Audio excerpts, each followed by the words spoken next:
Hello viewers, I am Lakshmi Padmanabhan. Welcome to Gandhi Hacks in South Africa. Well, in the last episode, we left Mohandas Gandhi mourning the loss of his brother-in-law. He could not stay there long. He had to rush to Bombay because the meeting that Sir Firoz Shah had suggested was to take place the day after. On reaching Bombay, he met Sir Firoz Shah. The first question that he asked was, "Is your speech ready, Gandhi?"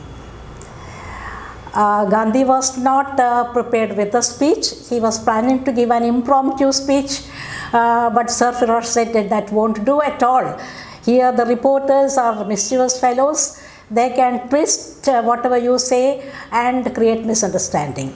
So if you want your speech to be impactful, you have to write it out and get it printed by tomorrow morning. So when can I send my man for the manuscript? Mohandas Gandhi said by 11 o'clock tonight, he said. So he had to get it ready by 11 that night. The Framji Kawasji Institute Hall in Bombay was the venue.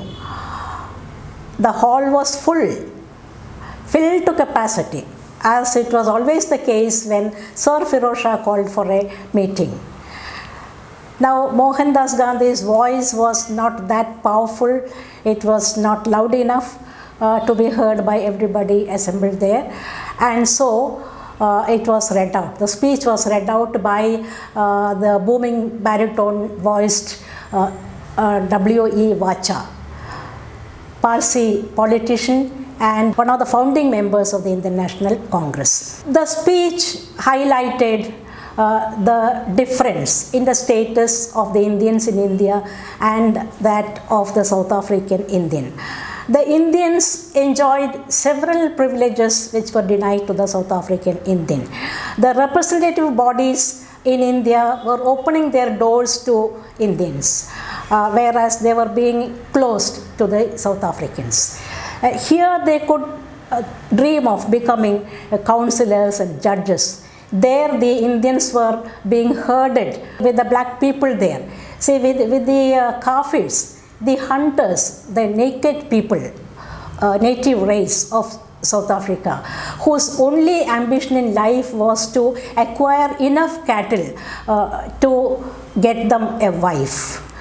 Now, this very derogatory, very racist remark made in that speech by Gandhi drew a lot of criticism, especially later on. South Africans, especially the younger generations, brand Gandhi as a racist. But again, a clarification is needed. At that time, when he was young, he shared many of the perspectives, many of the opinions that were prevalent at that time among the white people and also Indians in South Africa. Later on, Gandhi revised his opinion. After he got to know the people of South Africa, the Zulus, for example, he had a totally different opinion, which he expresses in his book Satyagraha in South Africa. So I would appeal to all the South Africans who target Gandhi's statues there to please read Satyagraha in South Africa. In that book, Gandhi goes to the extent of saying that their civilization, that is a Zulu civilization, was far superior to what we consider as highly sophisticated civilizations of the West or even of the other countries in the East. So that high praise we should balance against this remark that he made when he was quite a young person. In Kawasji Hall, however, the speech was received with great applause. Sir Firoz Shah loved it. And Gandhi got the feeling that he had got Bombay's heart with him. And enthused by this, he goes to his next port of call, which was Pune. Pune's public horizon was witnessing the rise of two stars at that time. One was Bal Gangadhar Tilak, who hated the British Empire and who wanted Swaraj for India.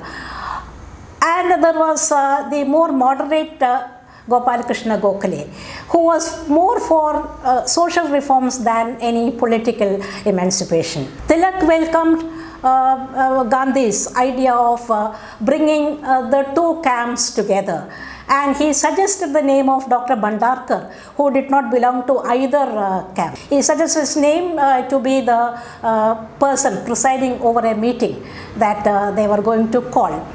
Now, at the meeting, Gandhi could express his views. All of them exchanged their ideas, discussed the issue, and Gandhi was very happy that these intellectuals of Pune had given him their ear, and they were promising their support to his cause. In my experiments with truth, Bapu makes a comparison between Sir Firoz Shah and Lokmanya Tilak on the one side and Gokhale on the other.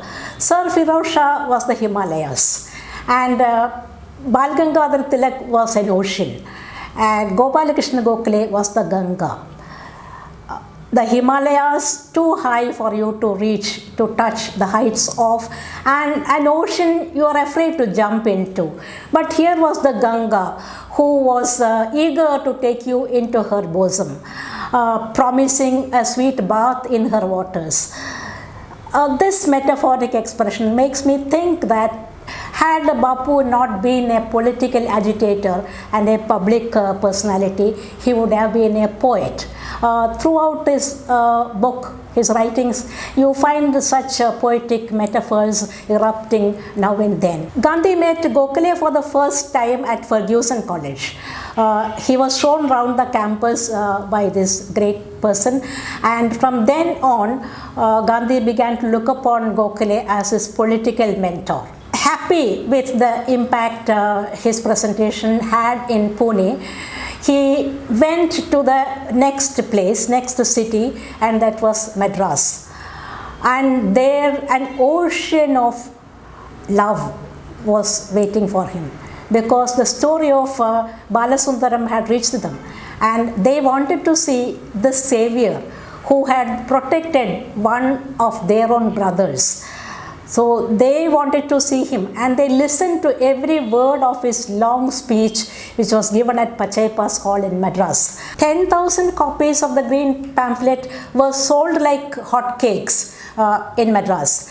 G. Parameswaran of the Madras Standard and G. Subramanian of the Hindu offered space in their papers and were ready to cooperate with him in any kind of effort that he was going to make on behalf of the Indians in South Africa.